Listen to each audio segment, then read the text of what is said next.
मित्रांनो, आज आपण शाळेचा पहिला दिवस हा धडा ऐकूया आणि आपल्या जुन्या शाळेच्या पहिल्या दिवसात रमून जाऊया. चला तर मग. शाळेचा पहिला दिवस. सुट्टी संपली, शाळा सुरू झाली. आज शाळेचा पहिला दिवस. आज अभय भेटेल, जगन भेटेल, कमलही भेटेल.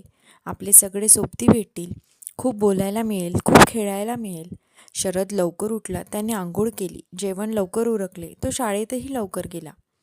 त्याला अभय भेटला, जगन भेटला, कमल भेटली, बाई भेटल्या. शरदला खूप आनंद झाला. बघता बघता शाळेच्या आवार मुलांनी भरले. पाखरांसारखी मुले किलबिलू लागली. कोणी हसू लागले, कोणी गाऊ लागले, कोणी खेळू लागले, कोणी धावू लागले. सगळी शाळाच जणू बागडू लागली.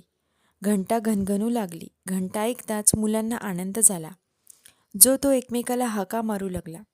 ए अभय, ए विजय, ए नसीम, ए मेरी, ए रामू, ए दामू, ए अंजू, ए मंजू, चला चला प्रार्थनेला चला. सगळी मुले शाळेच्या आवारात जमली. ओळीत उभी राहिली. एकदम कसे शांत झाले. प्रार्थना सुरू झाली. त्या सुरांनी सगळे वातावरण बदलून गेले. प्रार्थना संपताच मुले रांगेने आपापल्या वर्गात गेली. शरद वर्गात गेला. पाठोपाठ अभय आला, जगन आला, कमलही आली. काही नवी मुले ही वर्गात आली. नवे वर्ष, नवा वर्ग, नवी पुस्तके, नवा अभ्यास, नवे सोबती, नवे खेळ. सारेच कसे नवे नवे, सारेच कसे हवे हवे. सगळेच जणू